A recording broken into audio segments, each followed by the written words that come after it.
Vous êtes sur Jésus sur ta vie. Lorsque quelqu'un te pose une question sur ta vie, tu n'es pas obligé de répondre. La sagesse, il faut s'asseoir sur la sagesse. There is something that I like to say. J'aime dire ceci. L'intelligence fait réussir dans la vie. Quand tu es intelligent, tu peux réussir. Mais l'intelligence sans sagesse, tu vas échouer. Avec toute ton intelligence, tes diplômes, peu importe, tu vas échouer. Mais la sagesse, un homme qui n'est pas très intelligent, mais qui est très sage, réussira mieux que toi. Parce que ce qui fait réussir sur terre, c'est la sagesse. Je disais donc, par rapport à la sagesse, lorsqu'une personne vous pose une question sur votre vie, vous n'êtes pas obligé de dire « Oui, mon pancréas va mal ». Oui, tel que vous me voyez là, j'ai un problème de fémur. Non. Et je crois que je l'ai dit le vendredi, toute réponse ne mérite pas, toute question ne mérite pas forcément, surtout lorsqu'il s'agit de votre vie. Des fois, lorsqu'on vous pose des questions, apprenez à dire « Tout va bien, all is all right ». Et une autre raison aussi pour laquelle cette femme a dit à son mari, tout va bien, alors qu'il y a un mort dans la chambre, c'est que cette femme regarde son mari, elle se dit, quelle femme intelligente, elle se dit, je suis restée avec ce gars pendant 20 ans, je n'ai pas eu d'enfant. Donc, cet enfant ne vient pas de lui. Alors, s'il y a un problème aujourd'hui avec l'enfant, ce n'est pas lui qui va donner la solution. L'intelligence. Elle a été intelligente, elle s'est dit, même si je lui dis, qu'est-ce qu'il va me donner comme solution? Cet enfant déjà ne vient pas de lui. Laisse-moi aller trouver la solution d'où vient l'enfant. Là où l'enfant est sorti, c'est là où il y a la solution. Et elle dit donc tout va bien. Elle garde sa foi intacte. Elle garde sa foi compacte. Elle dit je vais voir le prophète. Apprends dans ta vie à dire aussi aux hommes tout va bien. Est-ce un mensonge? Non. Pourquoi? L'Éternel. Oui, j'attendais la suite, madame. C'est à cause de cette suite que tout va bien. Non, mais moi, je t'ai posé la question, tu avais un problème de travail. Pourquoi tu m'as dit tout va bien? Tu m'as menti. Je ne t'ai pas menti. L'Éternel est mon berger. Je ne manquerai. C'est-à-dire que je ne manque rien. J'ai un petit problème, mais je ne manque. Alors pour toi, tout. Il y a des gens à qui vous racontez vos problèmes. Ces personnes émiettent votre foi. Vous comprenez de quoi je parle? Et peut-être même qu'elles sont juste à côté de vous. Elles émiettent, elles sont tellement négatives. Ce sont des personnes qui ont tellement de mauvaises pensées. Tu lui dis, écoute, j'ai un problème avec mon mari. Oh, je savais. Je t'avais dit d'épouser Julien. Je t'avais dit. Je t'avais dit que Marc, ça n'allait pas aller. Ça veut dire, elle est tellement négative qu'elle va prendre ta foi. Elle va diviser ça en 1000 morceaux. Lorsque ça ne va pas dans la vie, il y a des gens, quand ils te posent la question, comment ça va? Tu dis. Et puis, pas seulement des gens, mais retiens ceci, c'est une sagesse, mais aussi une stratégie spirituelle. Lorsqu'une personne te pose la question, comment tu vas?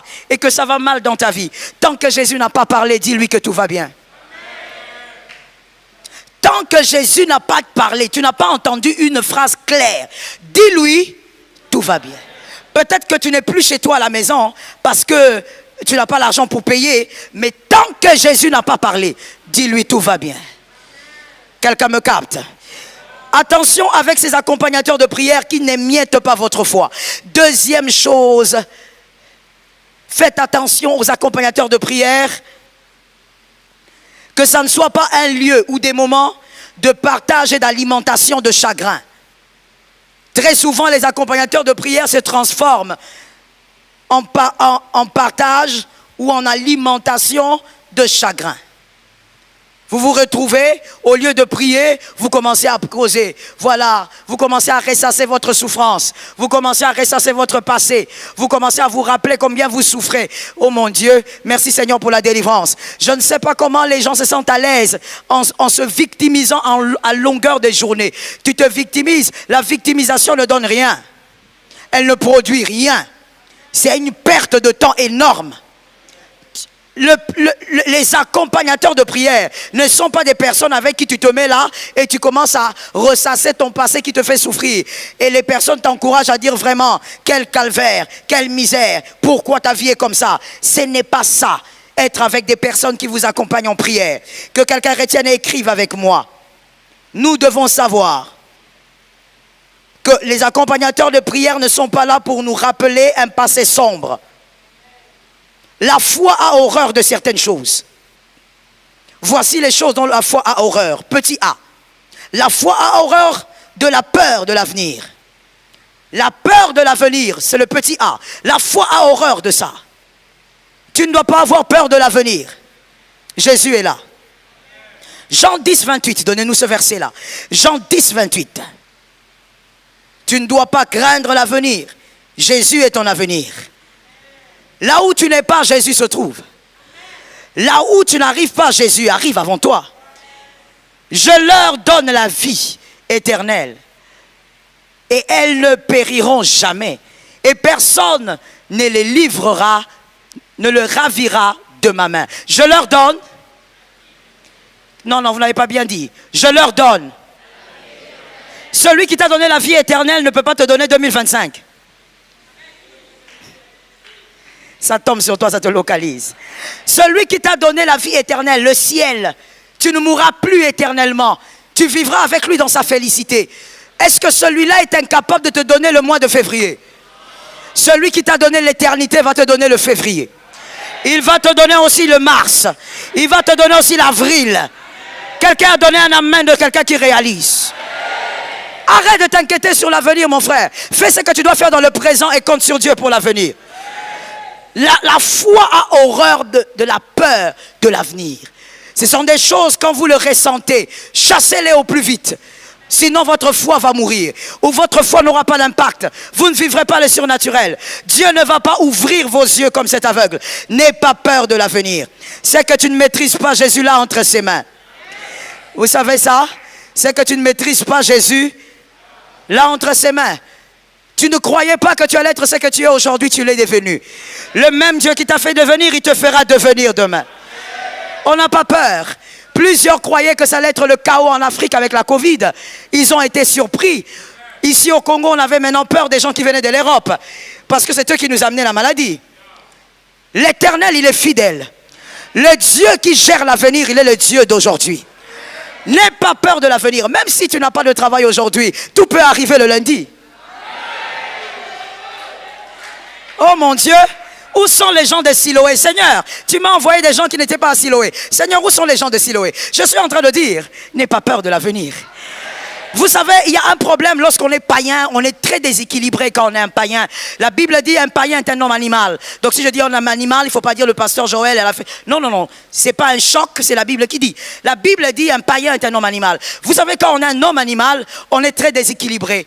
On pense que lorsqu'on croit, c'est de l'inconscience. Non, je suis très consciente, voilà pourquoi je crois. Aide-moi à dire ça à quelqu'un. Lorsque je te dis de dire à quelqu'un, fais-le. Sois un peu humble dans la présence de Dieu. Dis à deux personnes, je suis très consciente, voilà pourquoi je crois.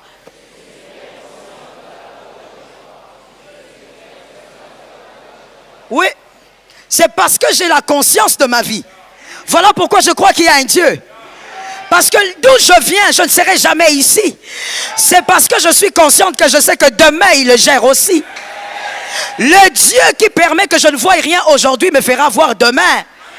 Il tient la vie entre ses mains.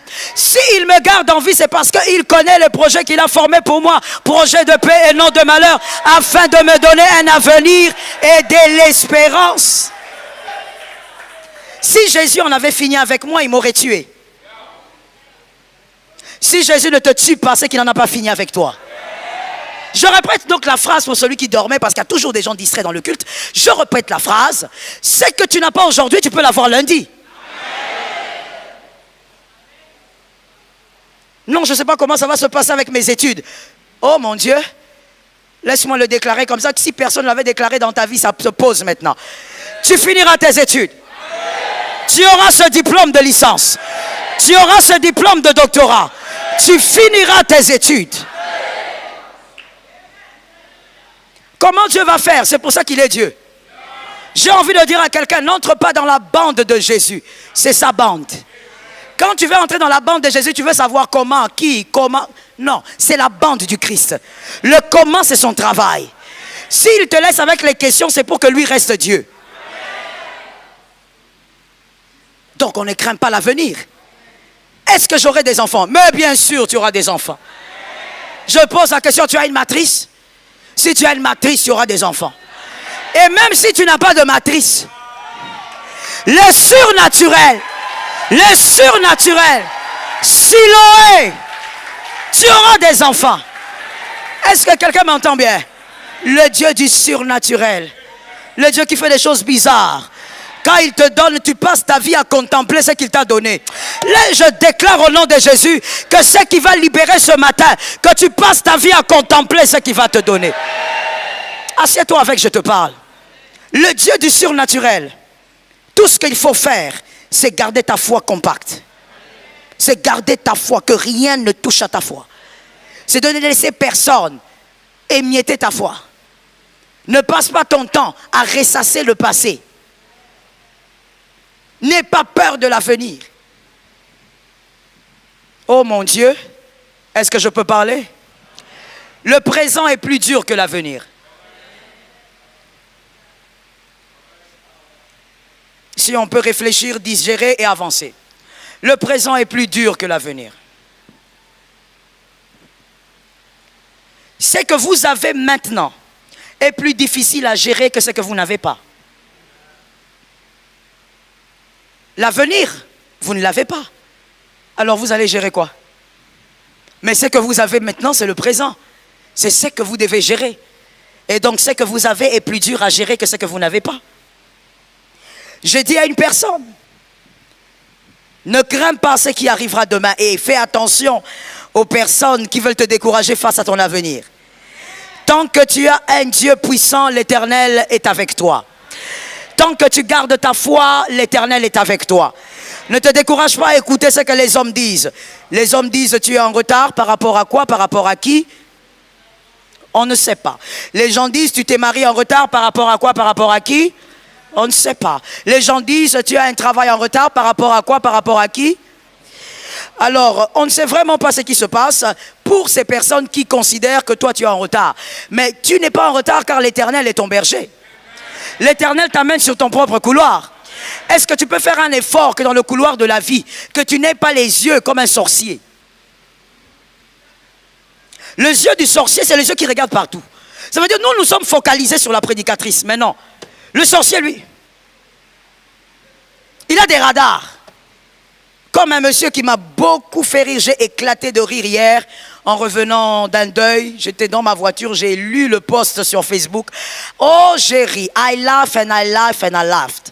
Ce monsieur écrit, je crois que je vais paraphraser. Il poste, il dit, lorsque tu embrasses, tu fermes les yeux, tu te concentres. Tu as les yeux fermés quand tu embrasses. Je ne parle pas de câlin, je parle d'embrasser. Regarde-moi, je suis ici. Lorsque tu embrasses, tu fermes tes yeux, concentré dans l'embrassade. Mais lorsqu'on te demande de prier, tu ouvres les yeux et tu tournes les yeux partout comme un voleur. Ah, ce qu'il a dit a tout son sens. Ça m'a beaucoup fait rire, mais il a bien réfléchi. Quand on dit de prier, oh non, nous les évangéliques, même les yeux ouverts, l'onction. Mais quand tu embrasses, pourquoi tu fermes les yeux? Il y a quelqu'un qui a dit, maman, je ne ferme pas les yeux. Ça fait réfléchir. C'est pour dire seulement ce qu'il voulait dire. Quand on n'est pas intelligent, bon, on peut s'en moquer. Mais quand on est intelligent, on réfléchit, on dit, cet homme a réfléchi. Il veut seulement dire, pour les choses futiles, tu peux te concentrer. Mais pour les choses essentielles de ta vie, tu es distrait comme un voleur qu'on a volé depuis les seins de sa mère. Comment tu peux être distrait pour les choses essentielles de ta vie? Et des fois même pour les choses qui mènent au péché. Pour vous qui embrassez jusqu'aujourd'hui dans le péché, tu fermes les yeux, la fille là peut te poignarder. Tu es dans le péché, tu as confiance au péché et tu as confiance à la pécheresse. Can I talk to somebody? Tu es dans le péché, tu as confiance au péché et tu as confiance au pécheur, mademoiselle. Les yeux fermés comme un vampire. Tu as confiance au pécheur, alors qu'il peut te faire quelque chose, une gifle ou quelque chose. Le péché, c'est le péché. Non, où sont les amens? Le péché, c'est le péché. Le péché, c'est le péché. Fuyez l'impudicité. Un amen d'autorité.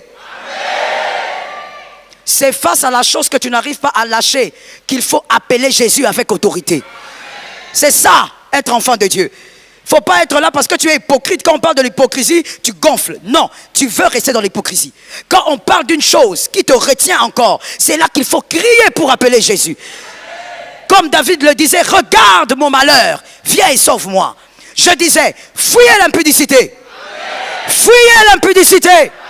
Fuyez l'adultère. Fuyez l'adultère. C'est Jésus qui donne la force. Merci.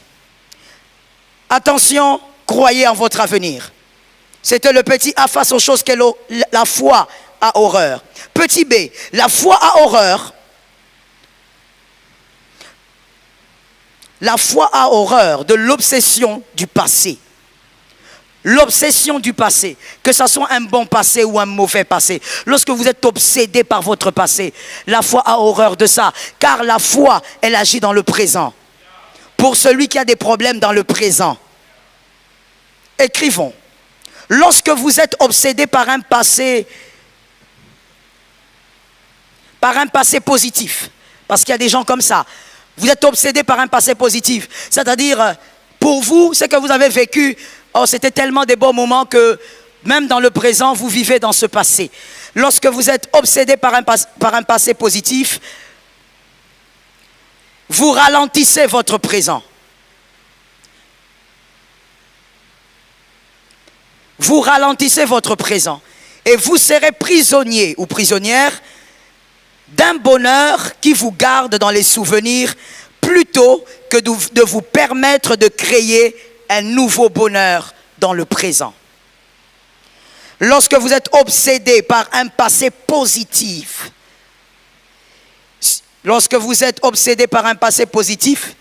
vous vous ralentissez dans le présent. Vous vous emprisonnez dans un bonheur qui vous garde dans les souvenirs. Vous vous emprisonnez dans un bonheur qui vous garde dans les souvenirs. Plutôt que de vous permettre de créer un nouveau bonheur dans le présent. Plutôt que de vous permettre de créer un nouveau bonheur dans le présent. Dans le passé, tu as vécu des choses glorieuses, gloire à Dieu. Ne reste plus là-bas, sinon tu vas ralentir le présent. C'est le genre de choses où vous voyez des gens dire « Quand j'étais, moi dans ces quartiers, quand j'étais », mais tu n'es plus. Mais il est emprisonné dans un bonheur passé. Même lorsque le passé a été un bonheur, ne reste pas là. Crée le bonheur dans le présent, le futur en a besoin. Ce que tu as vécu dans le passé, c'était un bonheur. C'est resté des bons souvenirs. Tant mieux. Tu as la grâce, tu as un bon tremplin. Mais ne reste pas dans le bonheur du passé. Ça va ralentir ton présent. Ne ralentis pas ton présent. Refuse que le bonheur du passé ralentisse ton présent. Non, j'avais une belle maison. À l'époque, quand je travaillais, mon frère, c'est à l'époque. Aujourd'hui, construis une belle maison. Tu en es capable.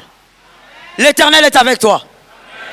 Oh mon Dieu, je disais 2024, construis une belle maison. L'Éternel est avec toi. L'Éternel va tout te donner pour ça. L'intelligence, la sagesse, la gérance, l'argent, il va donner pour ça. Honore seulement sa part. Ne reste pas dans un passé. Un passé comment? Un passé positif. Même si c'était beau, c'est fini. Non, quand j'étais avec ces textes-là, c'était merveilleux.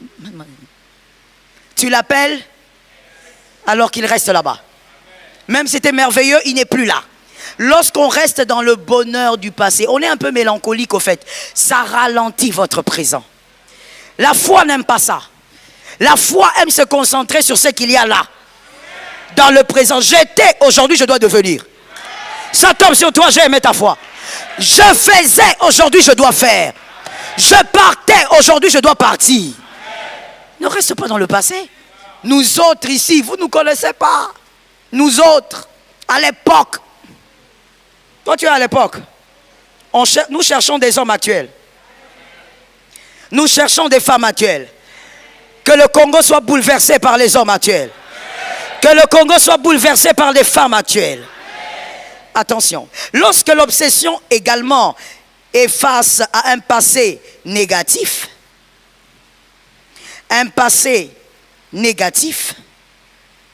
cela vous maintient dans la victimisation, dans la culpabilité. Vous vous culpabilisez, vous vous victimisez. Si vous considérez que vous avez subi beaucoup de coups, vous allez vous victimiser. Ou si vous réalisez que vous avez commis des erreurs, vous allez donc vous culpabiliser. Vous commencez à dire pourquoi j'ai fait ça. Donnez-moi une date dans le passé. Donnez-moi une date. Le 5 décembre quoi? 2000 quoi? 2023 ou 2018? Tu avais commis cette erreur. Il ne fallait pas. Bon, maintenant on fait comment? 2018 est déjà parti. Il ne reviendra pas. Let me tell you something. J'entends le Seigneur me le dire. 2023 ou 2018 ne reviendra pas s'excuser auprès de toi. Il est parti avec ses réussites et ses erreurs. Avec ses échecs et ses réussites. Arrête de te victimiser. Focalise-toi sur le présent. La foi n'aime pas ça. Il y a des gens qui aiment trop ça. Maintenant, c'est qu'on m'avait fait. Mon frère, on t'avait fait. Maintenant, on fait comment?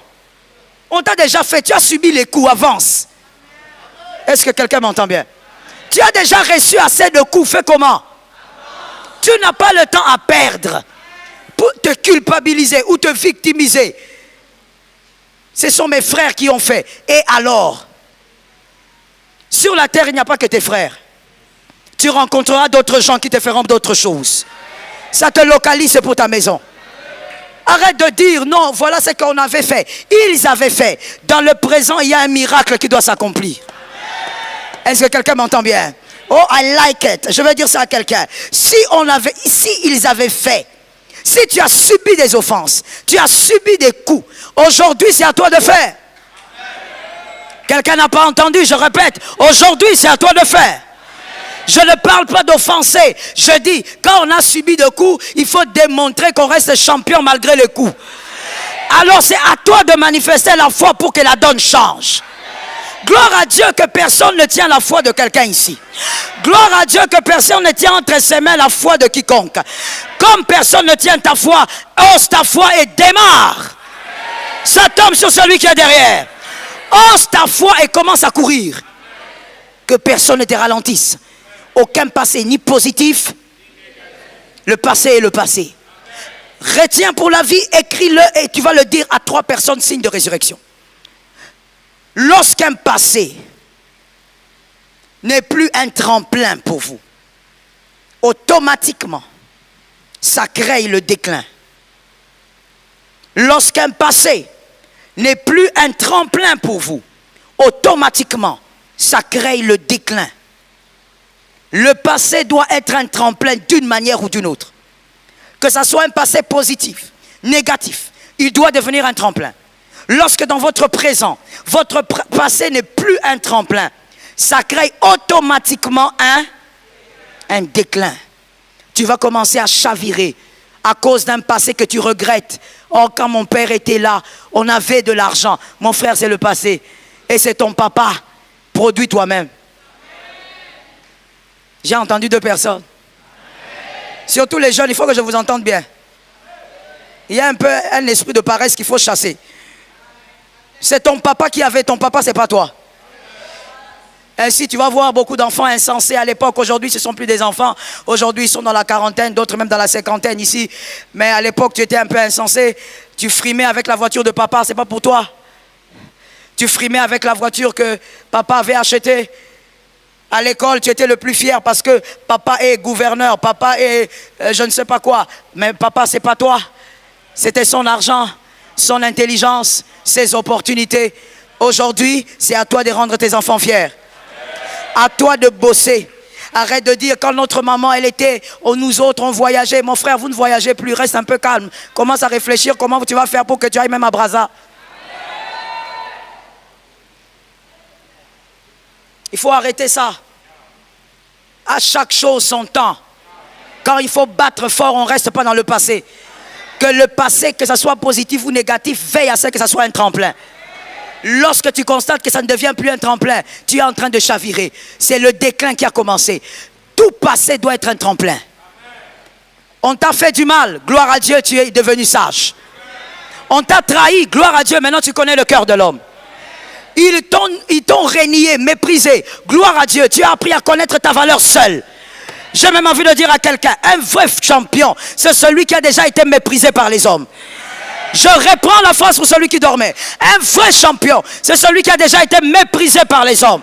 Celui qui a été méprisé par les hommes a étudié sa valeur. Celui qui a été méprisé par les hommes a regardé sa véritable valeur. Tu as appris à ressortir ta valeur, pas à cause des hommes, mais à cause de toi-même. Tu as regardé l'Éternel et tu as dit, moi je suis un vaillant à cause de Dieu. Tu n'es pas un vaillant parce que les hommes te le disent.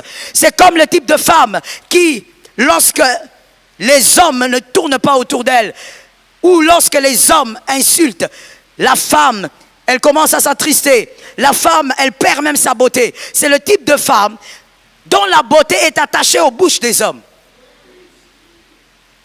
Tu te sens belle parce que les hommes t'ont dit que tu es belle. Ça, c'est une forme d'intelligence, mais elle est mauvaise. Parce qu'elle peut s'effriter à n'importe quel moment. Mais le type d'intelligence qu'il faut avoir, tu crois que tu es belle parce que tu sais que tu es belle. Tu sais que tu es intelligent parce que tu en es convaincu. Tu as fait l'étude de ta personne. La définition est sortie de toi. Elle est sortie de toi associée avec la connaissance que tu as de Dieu. La définition n'est pas sortie des hommes. On n'est pas fier de soi. Écoute bien. On n'est pas fier de soi à cause de la définition qui sort de la bouche des hommes. Non. Quand tu es enfant, oui. Quand tu deviens adulte, ça change. Tu n'es pas défini par ce qu'ils disent. Même quand ils t'acclament, tu sais qui tu es. Tu connais tes limites et tu connais tes prouesses. Tu n'es pas attaché à ces acclamations. Tu n'es pas grand parce qu'ils disent que tu es grand. Tu es rentré en toi-même, tu as écouté Dieu et tu as défini ta vie. Que quelqu'un dise à 3 personnes, j'ai appris à définir ma vie avec Jésus.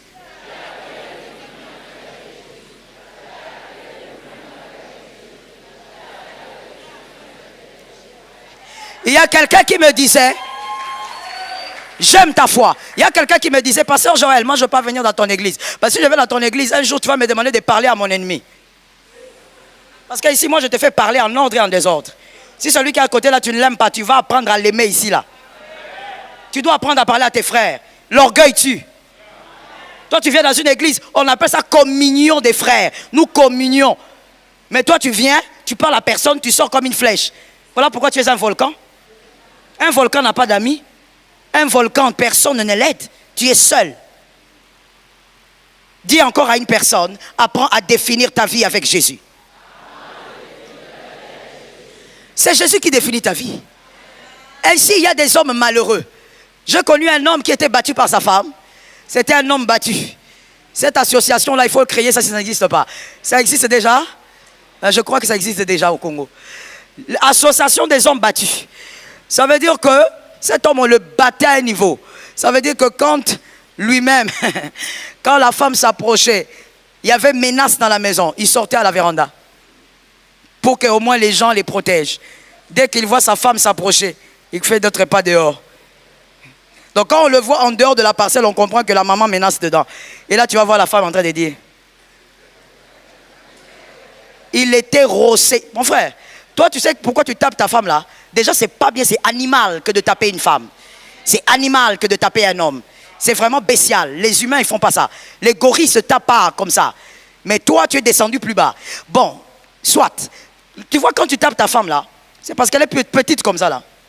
C'est parce que tu la gères. Qu'on t'envoie une véritable de l'Équateur. Monsieur, tu vas te ranger. Tu vas te ranger. Pas de l'Équateur d'ici, qui sont nés ici, les Quinoises, non. On rentre là-bas. Frère, tu vas te ranger à un niveau. Toi-même, tu vas commencer à dire, je t'aime tous les jours, je t'aime, je t'aime, je t'aime. Alors, j'étais en train de dire, cet homme battu, il ne se définissait pas. Il était défini par ce que sa femme lui disait. Même quand on lui parlait pour l'exhorter, on lui disait, écoute, sois un peu fort des fois. Alors comme tu n'arrives pas à tenir ta femme, alors évite un peu d'arriver. Vous êtes sur Jésus sur ta vie?